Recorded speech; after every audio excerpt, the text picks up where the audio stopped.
안녕하십니까? 저희 다니엘 세미나에 오신 여러분들을 진심으로 환영합니다. 여러분, 오늘은 벌써 다니엘 세미나 그 7번째 시간이 되었습니다. 여러분, 지난 시간에는 우리가 다니엘 6장에서 하나님께서 다니엘을 페르시아의 사자굴에서 어떻게 구원하셨는지에 대해서 같이 연구하였습니다. 참 흥미있고 놀라운 그런 말씀이 아닐 수가 없었습니다. 동료들의 큰 모함과 시기 질시 속에서 하나님의 진리를 지키고 정직한 성품을 고수한 그의 아름다운 생애에 대해서 같이 연구해 보았습니다. 오늘은 드디어 다니엘의 그 예언의 본론으로 들어갈 차례가 되었습니다. 여러분, 다니엘서는 이야기와 예언이 서로 어우러져 있는 책이라고 말씀을 드렸습니다. 먼저 1장부터 6장까지는 다니엘의 경험들이 기록되어 있습니다. 또한 7장부터 12장까지는 예언들이 기록되어 있습니다. 그런데 처음 6장의 이야기들을 통해서 장래에 다가오는 사건들을 위하여서 어떠한 준비를 해야 하는지를 다니엘서가 가르쳐주고 있는 것입니다. 그러므로 다니엘서 1장부터 6장까지 있는 그 다니엘의 경험과 이야기를 우리가 깊이 이해해야 7장부터 나오는 그 예언을 우리가 어떻게 우리 생활 가운데 적용시키는가에 대해서 큰 의미를 갖게 되는 것입니다. 여러분들이요, 주님께서는 과거부터 미래까지를 전부 다 읽으시는 분이시고, 주님은 시작과 마지막을 보시는 분이십니다. 주님께만, 하나님께서만이 미래를 보실 수가 있는 것입니다. 그래서 이제 놀라운 하나님의 지혜를 통해서 우리에게 보여준 세상 역사의 흐름에 대한 예언에 대해서 같이 보도록 하겠습니다. 이제 우리 다니엘 7장 1절부터 8절까지 같이 연구해 보도록 하겠습니다. 제일 먼저 우리 다니엘 7장 전체를 연구할 텐데, 제일 먼저 1절부터 8절까지 있는 말씀을 제가 먼저 읽어보도록 하겠습니다. 다니엘 7장 1절부터 8절입니다. 바벨론 왕 벨사살 원년에 다니엘이 그 침상에서 꿈을 꾸며 뇌 속으로 이상을 받고 그 꿈을 기록하며 그 일의 대략을 진술하니라. 다니엘이 진술하여 그러되 내가 밤에 이상을 보았는데 하늘에 내 바람이 큰 바다로 몰려 불더니 큰 짐승 넷이 바다에서 나왔는데 그 모양이 각각 다르니 첫째는 사자와 같은데 독수리의 날개가 있더니 내가 볼 사이에 그 날개가 뽑혔고 또 땅에서 들려서 사람처럼 두 발로 서기함을 입었으며 또 사람의 마음을 받았으며 다른 짐승 곧 둘째는 곰과 같은데 그것이 몸 한편을 들었고 그 입의 이 사이에는 새 갈빗대가 물렸는데 그에게 말하는 자가 있어 이르기를 일어나서 많은 고기를 먹으라 하였으며 그 후에 내가 또 본즉 다른 짐승 곧 표범과 같은 것이 있는데 그 등에는 새 날개 넷이 있고 그 짐승에게 또 머리 넷이 있으며 또 권세를 받았으며 내가 밤 이상 가운데 그 다음에 본 넷째 짐승은 무섭고 놀라우며 또 극히 강하며 또 큰 철이가 있어서 먹고 부서뜨리고 그 나머지를 발로 밟았으며 이 짐승은 전에 모든 짐승과 다르고 또 열 뿔이 있으므로 내가 그 뿔을 유심히 보는 중 다른 작은 뿔이 그 사이에서 나더니 먼저 뿔 중에 셋이 그 앞에서 뿌리까지 뽑혔으며 이 작은 뿔에는 사람의 눈 같은 눈이 있고 또 입이 있어 큰 말을 하였느니라 그랬습니다. 여러분, 참 놀라운 예언이 아닐 수가 없습니다. 여러분, 다니엘 2장의 꿈은요, 바벨론의 느부갓네살 왕이 꾼 것이었습니다. 다시 말해서 이방 나라, 하나님께서 이방 나라의 왕에게 계시를 보여준 것이었죠. 여러분, 그런데 이 다니엘 7장은 말입니다, 다니엘 선지자가 본 계시입니다. 그런데 이 느부갓네살 왕이 본 꿈에는 이 세상 나라들의 흐름을 어떻게 표현했습니까? 큰 한 동상으로 표현하셨죠. 그 동상에 금, 은, 동, 철 또한 진흙과 철이 섞여 있는 모습으로 주님께서 보여주셨습니다. 그렇게 만화로 보여주셨죠. 우리가 이해하기 쉽게. 여러분, 이 세상 역사가 거듭되어도 옛날 사람이나 지금 사람이나 그런 만화 같은 모습을 통해서 누구나 다 공통적으로 이해할 수 있게 이 정말 유니버설한 이 전 세계 역사를 통해서 누구나 어디서나 이해할 수 있도록 주님께서 이렇게 계시를 주셨습니다. 그런데 다니엘 7장에 와서 다니엘에게 계시를 주실 때는 다니엘이 본 계시는 무엇이었습니까? 그것은 금속들이 아니라 야수들, 동물들이 등장하는 것이었습니다. 이것은 영적인 사건들보다는 세상 흐름에 대한 계시라는 것입니다. 여러분, 그렇죠? 여러분, 다시 말해서 이 야수들을 의미하기 때문에 야수들을 이제 주님께서 등장시켰기 때문에 이것은 이 세상적인 역사의 흐름을 중점으로 보여준 계시지 어떤 영적인 흐름을 보여준 것보다 세상 역사의 흐름을 보여준 계시라는 것을 우리가 힌트를 거기서 얻을 수가 있는 것입니다. 거기에 네 짐승에 대한 계시가 있습니다. 그렇죠? 내 짐승에 대한 계시. 여기 17절 보시면 여기 다니엘 7장 17절 보시면 거기에 이 내 짐승에 대한 계시가 짐승이 무엇인지 그 의미를 우리가 알 수 있습니다. 여러분이 다니엘서와 요한계시록은 상징의 책입니다. 계시 가운데 하나님께서 상징으로 계시를 주셨습니다. 그래서 그 상징의 각 의미들이 무엇인지 우리가 이해해야 그 계시를 이해할 수 있지 않겠습니까? 자, 17절 보시면 이렇게 말씀되어 있습니다. 다니엘 7장 17절에 그 내 큰 짐승은 무엇이라고요? 내 왕이라 세상에 일어날 것이로 되었습니다. 그러므로 이 내 큰 짐승은 내 왕입니다. 다시 말해서 짐승은 어떤 왕이나 어떤 나라를 상징하는 것으로 계시 가운데 사용된 것을 우리가 이해할 수 있습니다. 또 23절입니다. 모신자가 이처럼 이르되 넷째 짐승은 곧 땅의 넷째 나라인데 이는 모든 나라보다 달라서 천하를 삼키고 밟아 부서뜨릴 것이며 그랬습니다. 그러므로 여기 보니까 이 성경 계시 예언 가운데 나온 그 상징들 가운데서 짐승은 무엇을 말합니까? 나라들을 상징하는 것을 우리가 여기서 이해할 수가 있다고 말입니다. 여러분이 예언에 나오는 상징 언어들을 이해해야 합니다. 또 이제 먼저 우리가 이 짐승을 보았는데 그 두 번째 바람이 나옵니다. 바람. 그죠? 바다에 바람이 불면서 짐승이 하나씩 올라옵니다. 이것이 도대체 무슨 뜻일까요? 참 흥미있죠? 바람은 성경에서 그러면 예언 가운데서 무엇을 상징하는 언어일까요? 여러분 에레미야 31장 32절을 보시면 다음과 같은 말씀이 있습니다. 요란한 소리가 땅 끝까지 이름은 여호와께서 열국과 다투시며 모든 육체를 심판하시며 악인을 칼에 붙이심을 인함이라 하라. 여호와의 말이니라. 나 만군의 여호와가 말하노라. 보라, 재앙이 나서 나라에서 나라에 미칠 것이며 대풍이 땅 끝에서 일어날 것이라 그랬습니다. 그래서 이 바람은 무엇을 상징했습니까? 전쟁을 상징했습니다. 싸움을 상징했습니다. 여러분 또한 또 한 가지 또 있죠. 바다 물에 바람이 부니까 짐승이 하나씩 올라왔죠. 여러분 자 그러면 바다는 이 무엇을 상징하는 것인가? 바다, 즉 물은 성경 이사야 17장 12절 13절을 보면 사람들을 상징한다고 말씀되어 있습니다. 보십시다. 슬프다 많은 민족이 소동하였으되 바다 파도에 뛰노는 소리같이 그들이 소동하였고 열방이 충돌하였으되 큰 물에 몰려옴같이 그들도 충돌하였도다. 열방이 충돌하기를 많은 물에 몰려옴과 같이 하나 주께서 그들을 꾸짖으시리니 그들이 멀리 도망함이 산의 겨가 바람 앞에 흩어짐 같겠고 폭풍 앞에 떠도는 티끌 같을 것이라 그랬습니다. 그래서 여러분 성경에서 물은 무엇을 상징했습니까? 사람들을 상징했습니다. 바다 혹은 물은 사람들을 상징합니다. 자 그러면 우리 해석 좀 해보십시다. 그러면 보세요. 자 바다에 바람이 거세게 부니까 동물들이 올라옵니다. 자 무엇을 상징했을까요? 사람들이 많이 살고 있는 지역인 각 나라들에서 어떻게 해요? 전쟁이 생기니까 전쟁이 생긴 이후에 무엇이 일어나는 겁니까? 한 나라가 제국이 하나씩 지금 일어나고 지금 출현하는 모습을 하나님께서 그렇게 상징적으로 만화 그림을 통해서 보여주신 것입니다. 어렵지 않죠? 여러분 예언은 우리가 그 속에 있는 상징 언어를 이해할 때 결단코 어렵지 않은 것입니다. 여러분 요한계시록 17장 15절에 다음과 같은 말씀이 있습니다. 또 천사가 내게 말하되 내가 본 바 음녀에 앉은 물은 백성과 무리와 열국과 방언들이니라 그랬습니다. 그렇죠? 그래서 물은 성경에서 사람들을 상징한다고 기록되어 있는 것을 우리가 볼 수 있습니다. 여러분 다니엘 2장에서는 말이죠. 이 신상의 금속들로 나라들이 상징되었습니다. 그런데 다니엘 7장에서는 동물들로 상징되어 있습니다. 동물들로 이 세상의 제국들의 흥망성쇠를 주님께서 보여주시고 계시하신 것이라 그 말입니다. 여러분 다니엘 7장은요 훨씬 더 자세하게 예언들이 기록되어 있습니다. 물론 다니엘 2장에 있는 예언도 이 세상 역사의 흐름을 말했지만 특별히 똑같이 또 다니엘 7장도 세상 역사의 흐름을 설명하고 있지만 훨씬 더 자세하게 설명된 것을 볼 수가 있습니다. 여러분 금머리로 상징되었던 바벨론이 이제는 무엇으로 상징되었습니까? 독수리의 날개를 가진 사자로 상징되었습니다.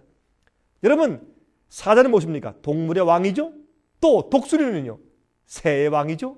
그래서 이 세상 역사의 제국으로서 제일 처음에 왕국이 제국으로 세상을 점령하면서 출발한 나라가 바로 바벨론이 아니겠습니까? 그런데 이 독수리 날개 달린 이 사자가 말이죠. 근데 독수리의 날개가 뽑히고서 사람의 마음을 받았다. 그렇게 이제 말씀되어 있습니다. 무슨 뜻일까요? 여러분, 바벨론의 경험 중에서 느부갓네살 왕의 경험이 있죠? 여러분, 그가 어떻게 해요? 회개치 않을 때 그가 정신이 미쳤습니다. 들여나가서 마치 어떻게 해요? 예? 이슬을 맞으면서 동물처럼 풀을 뜯어먹고 7년 동안 살았다가 나중에 그가 회개하고 새로운 마음을 받고서 회개해서 다시 왕권으로 돌아온 사실을 우리가 여러분 다니엘서 4장에서 우리가 공부하였습니다. 그렇지 않습니까? 그러므로 그 바벨론 왕의 경험을 상징하기 위해서 얼마나 중요한 내용을 주님께서 기록했습니까? 또한 이 바벨론 설의 맨 마지막 이제 끝날 때는 쇠약해질 것, 야수의 이제 그런 모습에서 사람의 모습으로 변하면서 쇠약해질 것을 상징한 것으로 볼 수가 있다고 말입니다. 자, 그러면 두 번째 나라는 메데 페르시아입니다. 그렇죠? 여러분, 다니엘 2장에서 보았지 않습니까? 금신상, 은, 그 다음에 은, 그렇죠? 근데 이제 은의 나라가 바로 두 번째 나라인 메데와 페르시아 나라였습니다. 마찬가지로 다니엘 7장도 이 두 번째 나라가 무엇이었습니까? 곰이죠. 곰인데 입에 갈빗대 3개를 물고 있습니다. 또한 일어나서 많은 고기를 먹으라 라고 말하는 그런 음성이 들립니다. 근데 이 곰이 말이죠. 한쪽 어깨를 들고 서 있습니다. 한쪽 어깨를 들었습니다. 무슨 뜻이었습니까? 이것은 다니엘 2장에는 은나라였던 메데 페르시아인데 그것은 메데와 페르시아 나라가 동맹국이었습니다. 같이 동맹한 나라였습니다. 동맹국이 함께 바벨론을 쳤습니다. 그런데 그 두 동맹한 나라 가운데 페르시아가 훨씬 더 강국이었습니다. 그래서 이 곰이 한쪽 어깨를 들었다고 성경은 표현합니다. 얼마나 정확하고 또 재미있는 표현이 되겠습니까?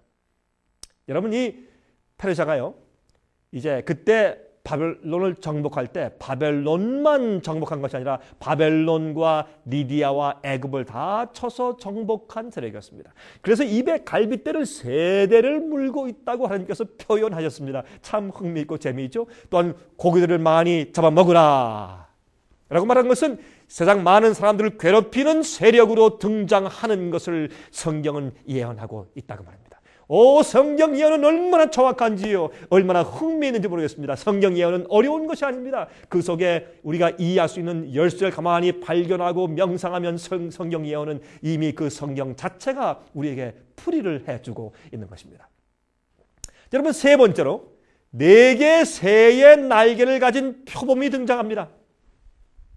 여러분, 이 4개의 새의 날개를 가진 표범, 그런데 이 표범의 머리가 몇 개입니까? 머리가 4개라고 했습니다. 참 이상하죠? 여러분, 독수리의 2 날개보다 더 신속한 정복의 힘을 과시하기 위해서 새 날개 4개가 달려있으면서 또한 동물 가운데 가장 빠른 동물이 누굽니까? 표범이죠, 표범. leopard. 그래서 그 표범이 이 동물 가운데 가장 빠른 짐승인 것처럼 여러분, 바벨론보다 훨씬 더 빨리 세상을 신속하게 정복하는 힘을 과시하는 짐승으로서 이제 그 짐승을 하나님께서 이제 이용하십니다. 이것은 알렉산더 왕이 여러분 그 헬라 나라를 세우면서 제일 먼저 세상을 정복했을 때 그 어떤 나라보다 어떤 왕보다 이 세상의 많은 나라를 가장 신속하게 정복한 것을 상징한다고 말입니다. 여러분 아시죠? 알렉산더 대왕이 말이죠. 이제 그가 헬라에서부터 소아시아 지방 나중에 이제 이 바벨론, 페르시아 해서 계속해서 나중에 인도까지 가서 말이죠. 인도 간지스강까지 가서 간지스강가에서 땅을 치면서 외친 유명한 얘기가 있죠. 무슨 얘기입니까? 내가 더 이상 정복할 땅이 없다라고 물었습니다. 참 재밌는 얘기죠. 그는 말이죠. 마게도니아의 필립 왕의 아들이었습니다. 그의 스승은 아리스토텔레스였습니다. 꽤 이제 유명한 그런 철학자죠. 인류 역사에서 가장 신속하게 세상을 정복한 왕이었습니다. 그가 33살 때 세상을 다 정복했습니다.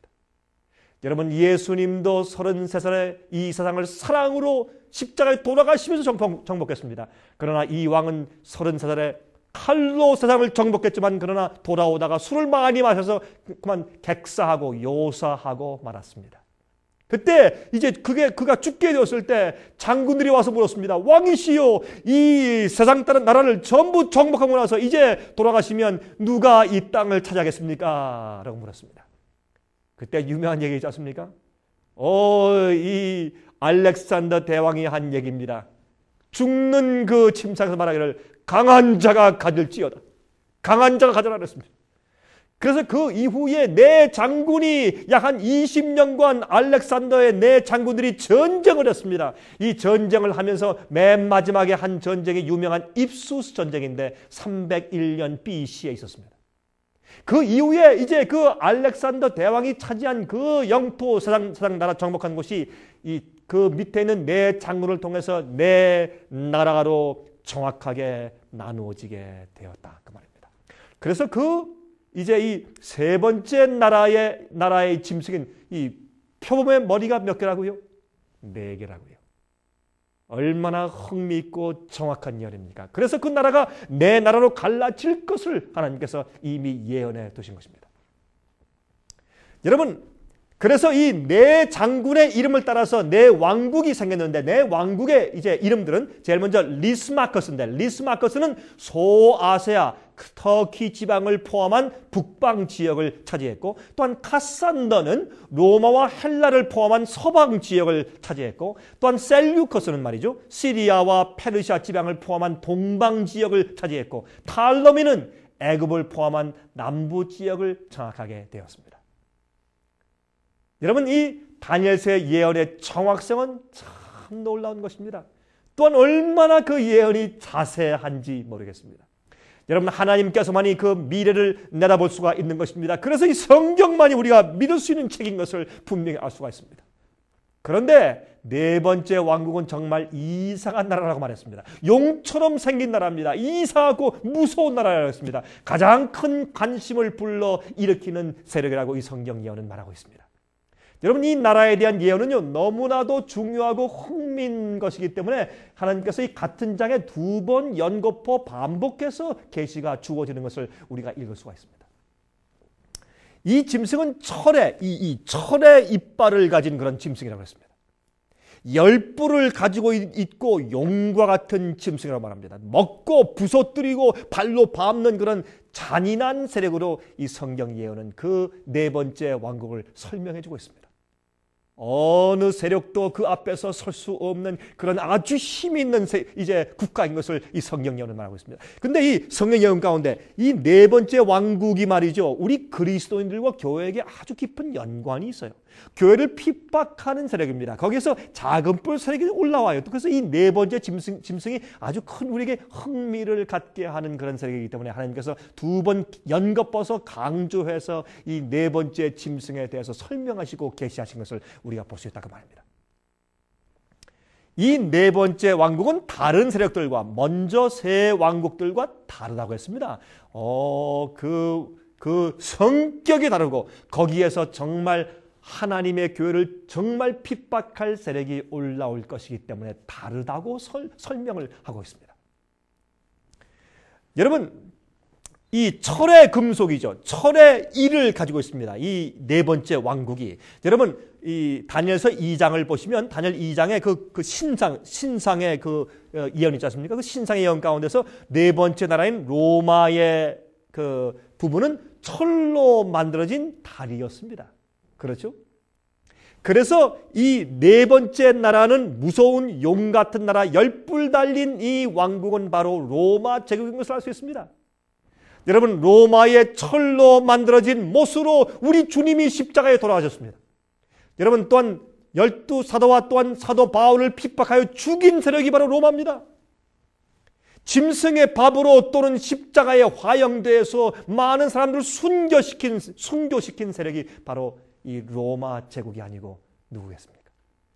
그래서 성경은 이 네 번째 왕국은 아주 무서운 짐승으로 설명하고 있고, 이 짐승에 대해서 다니엘은 계시 가운데서 참 깊은 그런 관심을 가지고 이제 보게 된 것을 알 수가 있습니다. 자, 이제 이 네 번째 왕국에 대해서 기록한 이제 또 계시를 또 한번 읽어보도록 하겠습니다. 그럼 7장인데, 여러분 7장에서 이 우리가 1절부터 8절까지 읽었지만 제가 9절부터 13절은 이제 조금 이따 말씀드리고 14절까지는 조금 이따 말씀드리고 이제 15절부터 28절까지를 먼저 읽겠습니다. 이것은 15절부터 28절까지는 이 네 번째 왕국인 로마에 대해서 두 번째로 강조해서 이제 계시를 주시는 것입니다. 읽어보십시다. 나 다니엘이 중심에 근심하며 내 뇌 속에 이상이 나로 번민케 한지라. 내가 그 곁에 모신 자 중 하나에게 나아가서 이 모든 일의 진상을 물으매 그가 내게 고하여 그 일의 해석을 알게 하여 가로되 그 내 큰 짐승은 내 왕이라. 아까 설명했죠. 세상에 일어날 것이로되 지극히 높으신 자의 성도들이 나라를 얻으리니 그 누림이 영원하고 영원하고 영원하리라. 이에 내가 넷째 짐승의 진상을 알고자 했으니, 특별히 이제 다니엘이 넷째 짐승에 대해서 관심이 많았습니다. 곧 그것은 모든 짐승과 달라서 심히 무섭고 그 이는 철이요 그 발톱은 노시며 먹고 부서뜨리고 나머지는 발로 밟았으며 또 그것의 머리에는 10뿔이 있고 그 외에 또 다른 뿔이 나오매 3뿔이 그 앞에 빠졌으며 그 뿔에는 눈도 있고 큰 말하는 입도 있고 그 모양이 동류보다 강하여 보이는 것이라. 내가 본즉 이 뿔이 성도들로 더불어 싸워 이기었더니. 누구와 함께 싸웠다고요? 성도들로 더불어 싸워 이기었더니 옛적부터 항상 계신 자가 와서 지극히 높으신 자의 성도를 위하여 신원하셨고 때가 이르매 성도가 나라를 얻었더라. 모신 자가 이처럼 이르되 넷째 짐승은 곧 땅의 넷째 나라인데 이는 모든 나라보다 달라서 천하를 삼키고 밟아 부서뜨릴 것이며 그 10뿔은 이 나라에서 일어날 10왕이요 그 후에 또 하나가 일어나리니 그는 먼저 있던 자들과 다르고 또 새 왕을 복종시킬 것이며 그가 장차 말로 지극히 높으신 자를 대적하며 또 지극히 높으신 자의 성도를 괴롭게 할 것이며 그가 또 때와 법을 변개코자 할 것이며 성도는 그의 손에 붙임바되어 한 때와 두 때와 반 때를 지내리라. 그러나 심판이 시작된 즉 그는 권세를 빼앗기고 끝까지 멸망할 것이요 나라와 권세와 온 천하 열국의 위세가 지극히 높으신 자의 성민에게 붙임바되리니 그의 나라는 영원한 나라이라. 모든 권세 있는 자가 다 그를 섬겨 복종하리라 하여 그 말이 이에 그친지라. 나 다니엘은 중심이 번민하였으며 내 낯빛이 변하였으나 내가 이 일을 마음에 감추었느니라 그랬습니다. 이 네 번째 짐승은 말이죠, 로마 제국입니다. 틀림없죠. 이 로마 제국은 엄청난 핍박을 자행할 세력이었습니다. 그래서 다니엘은 정말 기절할 정도로 놀랐습니다. 이 제국이 주님의 성도 교회와 깊이 싸워서 교회를 많이 핍박할 것을 그가 보고서 그 마음 가운데 큰 어려움을 겪게 되었다고 말합니다. 여러분, 이 세력이 하나님의 교회를 엄청나게 핍박할 것이었습니다. 그러므로 결국에 가서는 성도들이 이 세상의 나라를 기업으로 받을 것이라는 사실을 먼저 이야기해 주고 있는 것입니다. 여러 번 계시에 성경적으로 이제 계속해서 강조해 주고 있습니다. 여러분, 로마의 잔인성이 강조되었죠. 여러분, 그 나라에서 로마 제국이 몰락하면서 올라올 세력들에 대해서 말하는데 이 로마 제국이 제일 먼저 크게 성도를 핍박할 세력인 것을 설명하고 있고 그 다음에 그 이후에 또한 이제 열국이 올라올 것을 설명하고 있습니다. 여러분, 이 열국은 말이죠, 로마 제국의 세력을 공유하는 세력으로서 하나님의 성도들과 교회의 가장 위험한 세력으로 부상하게 될 것입니다. 근데 그 열국 가운데서 작은 뿔 세력이 올라옵니다. 여러분, 열국의 뜻은 10뿔이란 말은 그 네 번째 나라인 로마가 나중에 내분을 통해서 멸망하면서 또한 게르만 민족에 쳐들어와서 이제 그들이 제국이 멸망하지 않습니까? 멸망하면서 몰락할 때 정확하게 역사에 의하면 이 로마 제국이 10나라 10부족국가로 갈라졌습니다. 10제국으로 갈라진 다음에 나중에 그것이 이제 더 많아지고 적어지고 이제 그런 변화가 생겼지만 정확하게 10나라로 몰락할 때 갈라진 것을 볼 수 있습니다. 그래서 성경은 이 네 번째 무서운 제국 로마가 10뿔을 가지고 있다고 설명하는 것입니다. 성경에서 뿔은 세력이나 나라나 왕권을 상징하기 때문에 그런 것입니다. 여러분, 먼저 이 네 번째 세력인 로마 제국이 168년 BC에서부터 351년 AD까지 계속했습니다. 그런데 4세기 중엽부터 열국들로 이제 갈라지고 나누어지기 시작했습니다. 그것을 우리가 영어로 볼 때 롬바르드 족속으로 갈라지고 또한 볼건디아, 오스트로고스, 비지고스, 프랑스, 밴들스, 스웨비, 알레마니, 앵글로색슨, 헤룰라이 이렇게 이 10나라로 갈라졌습니다. 이것이 로마가 몰락하면서 갈라진 나라들입니다. 이것은 북방에 있던 게르만 족속들이 내려오면서 이제 나라를 서로 이제 갈라서 차지하기 시작한 것을 의미하죠. 그래서 롬발드 지역에는 이제 이태리가 되었죠. 롬발드는 이태리가 되었습니다. 볼건디아는 스위스가 되었습니다. 오스트로고스가 있습니다. 오스트로고스는 사실은 나중에 이제 교황권이 세 뿔을 뽑을 때 그 중에 하나가 되어서 완전히 이제 없어졌지 않습니까? 그 부족 자체가 이제 없어져 버렸습니다. 비지고스는 스페인이 되었습니다. 프랑스는 불란서가 되었죠. 반달은 북부 아프리카가 되었습니다. 스웨비는 포르투갈이 되었습니다. 알란마니는 여러분 독일이 되었지 않습니까? 앵글로색슨은 영국이 되었습니다. 예? 헤룰라이는요. 헤룰라이는 또 그 뽑힌 세 뿔 가운데 하나였습니다. 이렇게 해서 이제 열국이 나누어졌습니다. 그 나누어진 열국이 지금 현재 우리 보는 서부 유럽 국가들인 것을 알 수가 있다 그 말입니다. 성경은 얼마나 정확하게 이런 예언들, 역사적인 예언들을 우리에게 말씀해 주고 있는지 모릅니다. 여러분, 북쪽에서부터 내려온 게르만 민족들이 말이죠. 유럽의 지역들을 차지하기 시작했습니다. 짐승들의 만으로 이 지구상의 역사를 한눈으로 볼 수 있게 설명하신 하나님의 지혜를 좀 보십시오. 얼마나 재미있습니까? 또 얼마나 아주 간단합니까? 그때 작은 뿔이 등장합니다. 작은 뿔이 등장하는데 나라가 멸망해 가면서 그 나라가 다음 나라로 이제 전가되는 것이 아니라 그 나라 자체가 열국으로 분열될 것을 말합니다. 여러분, 성경은 네 번째 나라가 다섯 번째 나라에 의해서 정복될 것이라고 말하지 않고 네 번째 나라에서 끝이면서 그 나라가 열국으로 분리될 것을 설명했습니다. 얼마나 성경 예언이 정확합니까? 여러분 아십니까? 그 열나라로 분리된 그 시기에 작은 뿔이 등장하는데 그 작은 뿔은 교황권입니다. 그 작은 뿔이 등장해서 엄청난 세력으로 세상을 정복합니다. 여러분, 이 작은 뿔은 그 로마 제국이 열국으로 분열된 이후에 올라온다고 정확한 시기를 성경 예언은 지목해 주고 있는 것입니다. 여러분, A.C. 플릭스는 The Rise of the Medieval Church, 중세기 교회의 일어남이라는 그런 책에서 1900년대 저술한 책에서 150페이지에 다음과 같이 말씀했습니다. Out of the ruins of political Rome, 이 정치적인 로마의 멸망에서부터 arose the great moral empire in the giant form of the Roman Church. 로마 교회의 거대한 모양의 도덕적인 제국이 일어났다. 다시 말해서 이 정치적인 로마에서부터 종교적인 로마 교회가 등장했다. 그렇게 그는 기록하고 있습니다. 여러분, 다니엘 7장은 바로 이 작은 뿔 세력에 그 예언에 초점을 맞춰주고 있습니다.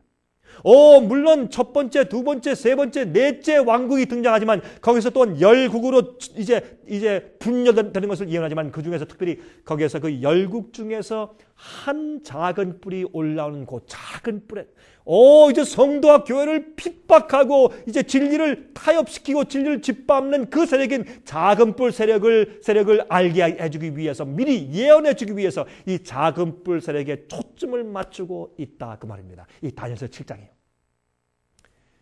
종교 개혁자들 가운데서 루터, 칼빈, 존 넉스, 크래머, 요한 웨슬레 등등 많은 종교 개혁자들이 이 세력은 교황권이라고, 작은 뿔은 다니엘 7장의 작은 뿔은 교황권이라고 지목해 주었습니다. 여러분, 성경에 말이죠, 이 7장, 다니엘 7장 7장에 있는 이 작은 뿔이 과연 누구인가를 알려주고 있는 7가지 힌트들을 우리가 볼 수 있습니다. 좀 살펴보도록 하겠습니다. 7가지 힌트가 있습니다. 첫 번째 특징입니다. 이 작은 뿔은 로마 제국의 분열 이후에 유럽에서 일어나야 합니다. 그렇죠? 시기와 지역. 다니엘 7장 7절과 8절에 있습니다. 네 번째 짐승은 놀랍고 무서우며 또 10뿔이 있으므로 내가 그 뿔을 유심히 보는 중 다른 작은 뿔이 그 사이에서 나더니 먼저 뿔 중에 셋이 그 앞에서 뿌리까지 뽑혔으며 그랬지 않습니까? 그러므로 언제요? 그 역사는 서기 476년에 로마 제국이 10나라로 분열된 사실을 증거합니다. 로마의 멸망과 함께 10조각으로 분열됐죠. 분열된 그 이후에 작은 뿔이 올라와야 되고 또 분열된 장소인 어디에서? 유럽 지역에서 올라오는 세력이 누굽니까? 작은 뿔 세력입니다. 로마 교황권은 로마 제국이 10나라로 분열된 이후 시기에 또한 그 지역인 유럽에서 올라오는 세력이면서 교회를 핍박하는 세력이라고 성경은 설명해 주고 있는 것입니다. 두 번째 증거입니다. 작은 뿔과 첫 번째 짐승은요, 종교적 세력입니다. 다니엘 7장 8절, 24절, 25절 보십시다. 이 작은 뿔에는 또 입이 있어 큰 말을 하니라 그랬고 그는 먼저 있던 자들과 다르고 그랬습니다. 또한 그가 장차 말로 지극히 높으신 자를 대적하며 그랬습니다. 그래서 이 교황권은 종교적인 세력이어야 합니다. 그 내용과 표현이 그렇습니다. 경배를 받으며 하나님을 대적한다고 말이 되어 있습니다. 이것은 다 종교적인 속성을 가리키는 말이 아니고 무엇이겠습니까? 세 번째 특징입니다.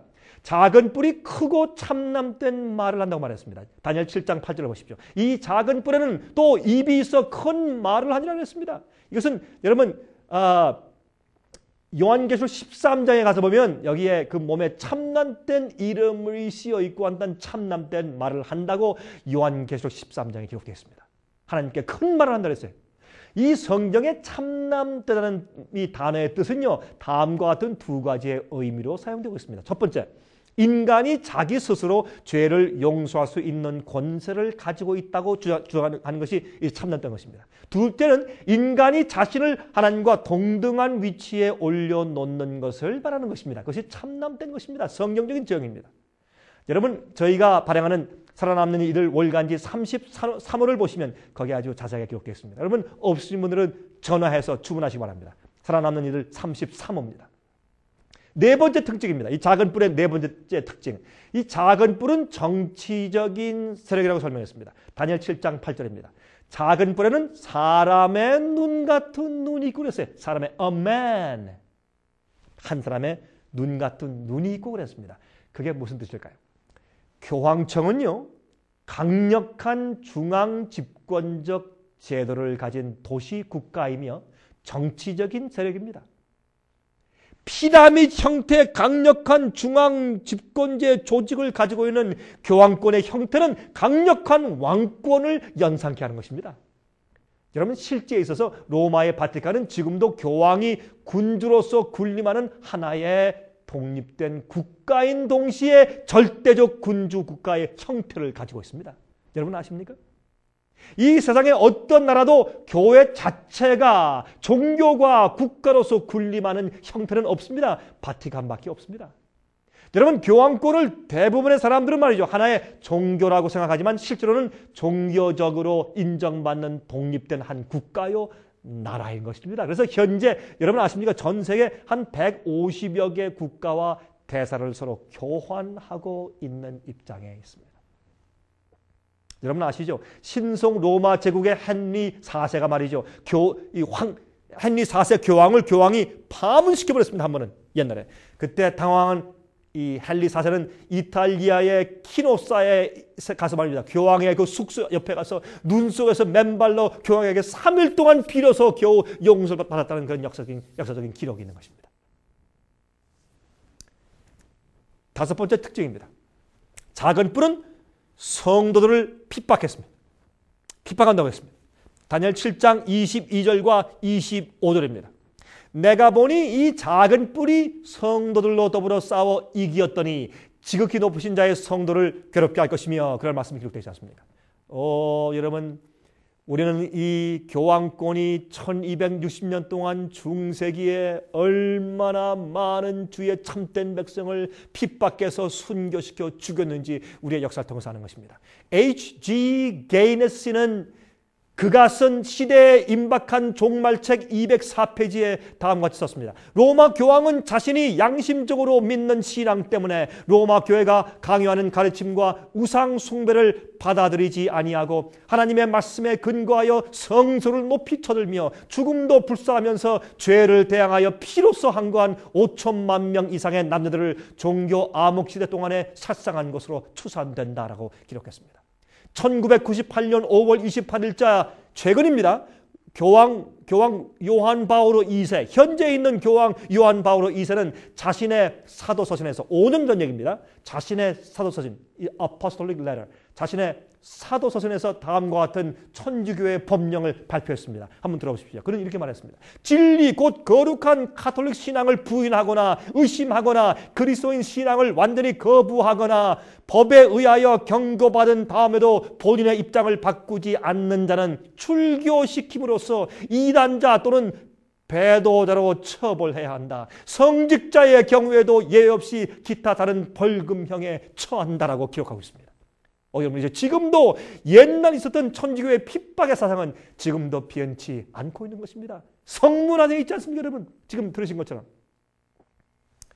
여러분, 이 작은 뿔과 첫 번째 짐승이 가지고 있는 핍박의 정신은 지금도 여전히 계속되고 있습니다. 여러분, 계시록 13장의 첫 번째 짐승이 있죠. 바다에서 올라오는 짐승. 그것과 네 번째 짐승에서 나온 이 작은 뿔은 같은 세력인 것입니다. 이것이 지금도 여전히 그 정신이 계속되고 있는 것을 볼 수가 있습니다. 여섯 번째 특징입니다. 작은 뿔은 1260년 동안의 권세를 누린다고 했습니다. 다니엘 7장 25절입니다.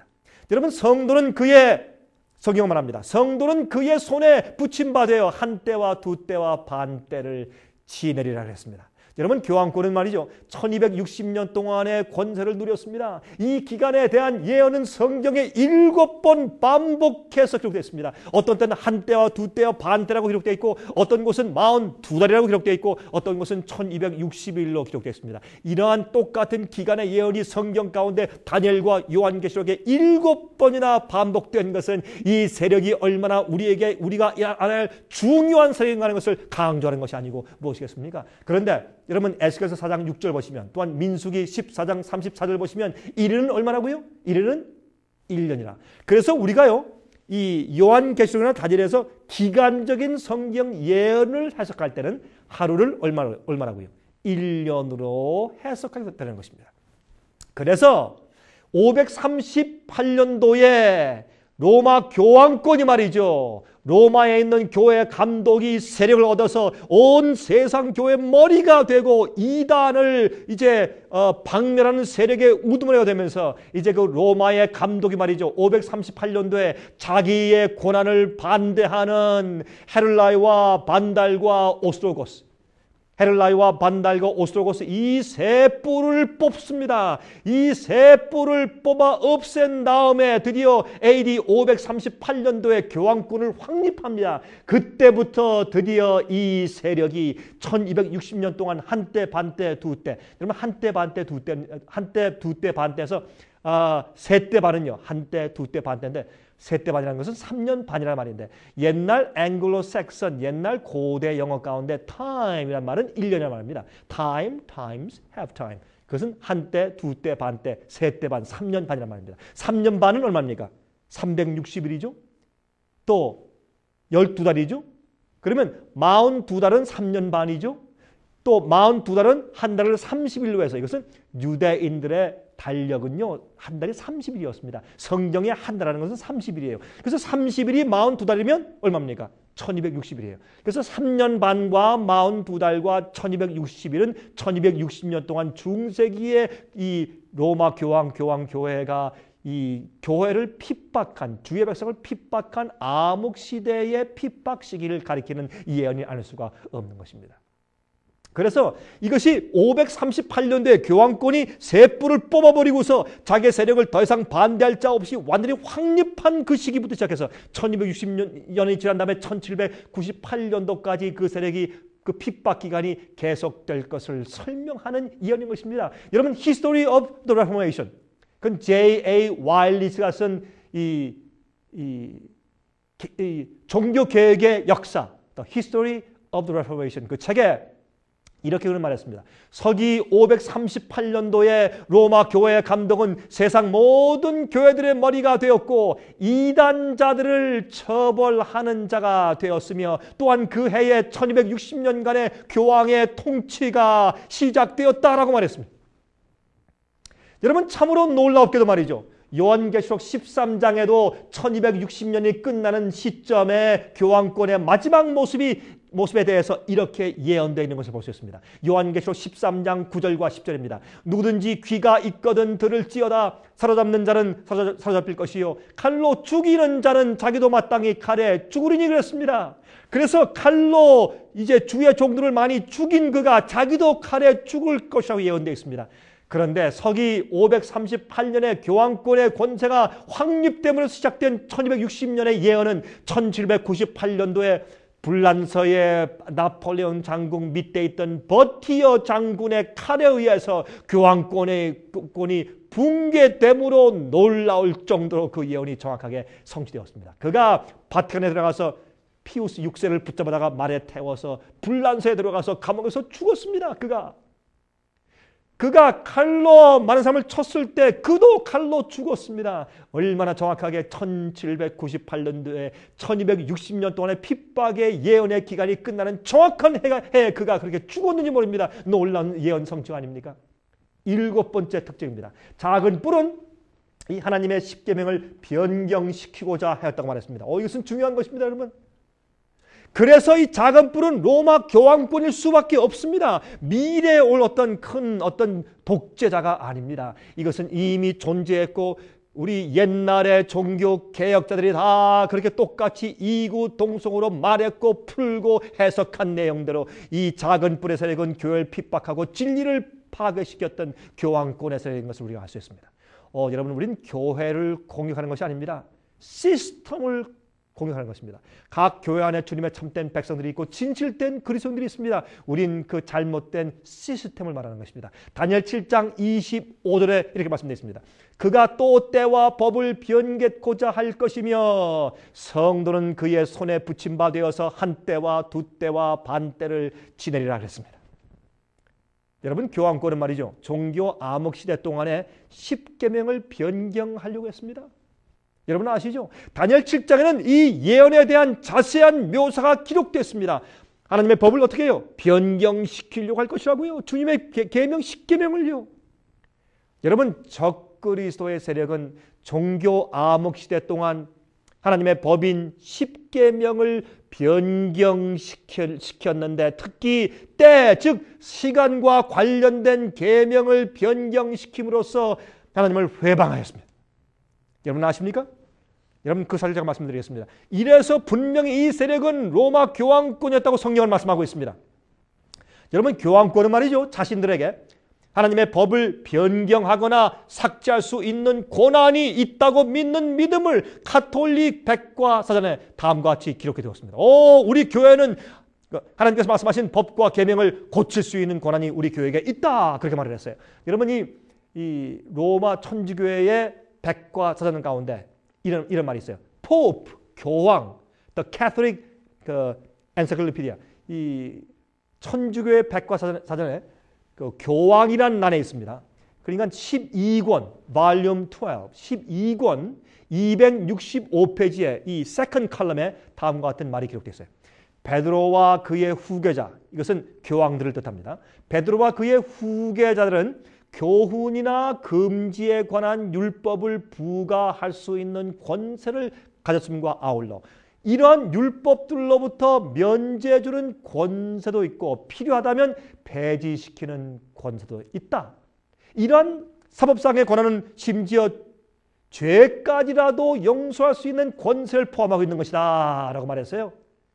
이것은 가톨릭 사전 4권 153페이지였습니다. 또 다음 같은 말씀이 있어요.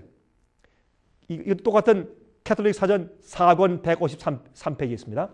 가톨릭 교회는 안식일을 주일 중 7째 날인 토요일에서 첫째 날인 일요일로 변경시킨 후에 10계명의 4째 계명을 고쳐서 일요일을 주일로 지키라고 명하였다. 이것은 천주교회의 사전에 있습니다. 이러한 신학적 배경 하에서 가톨릭 교회는 자신들의 교리 문답과 교리책에서 2번째 계명을 삭제했는데 그 이유는 10계명에 기록되어 있는 우상을 만들거나 섬기지 말라는 2번째 계명은 그들이 현재 숭배하고 있는 마리아상이나 각종 성자들의 상을 정죄하고 있기 때문에 그것을 빼버렸습니다. 여러분, 2번째 계명을 빼버리니까 계명이 10개에서 9개로 됐죠. 그래서 2번째 계명을 빼버리는 대신에 10번째 계명, 탐내지 말라는 계명을 갖다 둘로 나누어서 내 이웃집의 아내를 탐내지 말라 하나, 또한 내 이웃집의 물건과 자산을 탐내지 말라 하는 것을 또 나누어서 같은 계명을 둘로 나누어서 10계명을 가진 계명의 형태를 유지시켜 놓았습니다. 이렇게 10계명을 변경시켰습니다. 4번째 계명은 제7일에서 제1일로 바꿔놓고 2번째 계명 우상 숭배하지 말라는 계명은 빼서 없애버리고 10째 계명을 둘로 나누어서 어떻게 2개로 만들어서 10계명을 채워놓아서 이렇게 10계명을 변경시켰습니다. 이렇게 10계명을 변경시킴으로써 가톨릭 교회가 말이죠, 가르치는 계명에는 우상 숭배에 대한 것이 없습니다. 마태복음 5장 18절에 말씀하기를 진실로 너에게 이르노니 천지가 없어지기 전에는 율법의 1.1획이라도 반드시 없어지지 아니하고 다 이룰 것이라고 말했습니다. 결단코 주의 율법은 바뀌지가 않는다고 예수께서 말씀하지 않습니까?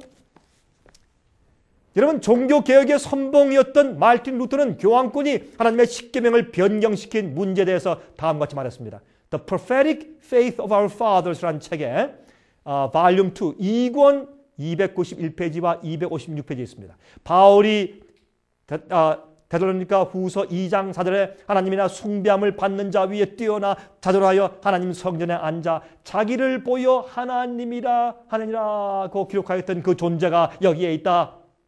적그리스도인 불법의 사람 곧 멸망의 아들이 있는데 그는 하나님의 법을 변경하였으며 하나님의 계명 위에 자신이 만든 계명을 높였다. 우리는 여기서 교황권이 진짜 적그리스도의 권좌에 앉아 있다는 사실을 확실한 바이다 그랬습니다.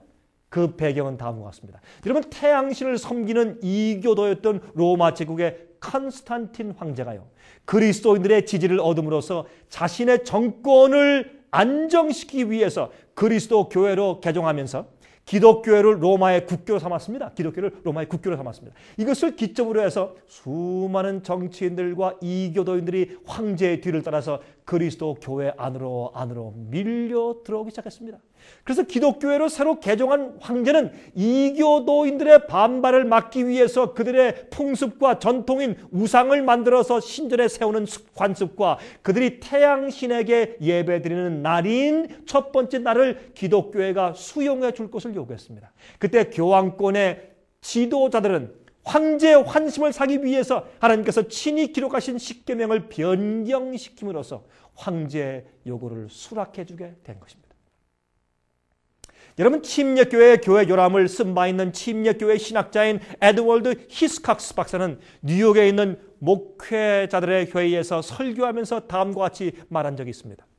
태양의 축제일인 이교도인들의 표상인 일요일이 교황권의 배도로 인하여 승인을 받아서 개신교의 거룩한 중심의 자리를 잡게 된 것은 참으로 큰 슬픈 일이 아닐 수가 없습니다 라고 말했습니다.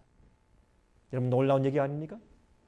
제가 다니엘 7장을 좀 읽겠습니다. 이제 여러분, 다니엘 7장 9절부터 14절입니다. 아까 제가 읽을 때 다니엘 7장 9절부터 14절까지의 말씀을 제가 빼놓았습니다. 읽어보십시다. 내가 보았는데 왕좌가 놓이고 옛적부터 항상 계신 이가 좌정하셨는데 그 옷은 희기가 눈 같고 그 머리털은 깨끗한 양의 털 같고 그 보좌는 불꽃이요 그 바퀴는 붙는 불이며 불이 강처럼 흘러 그 앞에서 나오며 그에게 수종하는 자는 천천히요 그 앞에 시위하는 자는 만만이며 심판을 베푸는데 책들이 펴놓이더라. 하나님께서 심판하시죠. 무엇을 통해서? 기록책을 통해서. 그 주위에 천천만만 천사가 있습니다. 그 그때 내가 그 큰 말하는 작은 뿔의 목소리를 인하여 주목하여 보는 사이에 짐승이 죽임을 당하고 그 시체가 상한 바 되어 붙는 불에 던진 바 되었으며 그 남은 모든 짐승은 그 권세를 빼앗겼으나 그 생명은 보존되어 정한 시기가 이르기를 기다리게 되었더라. 내가 또 밤 이상 중에 보았는데 인자 같은 이가 하늘 구름을 타고 와서 옛적부터 항상 계신 자에게 나와 그 앞에 인도됨에 그에게 권세와 영광과 나라를 주고 모든 백성과 나라들과 각 방언하는 자로 그를 섬기게 하였으니 그 권세는 영원한 권세라 옮기지 아니할 것이요 그 나라는 패하지 아니할 것이니라 그랬습니다.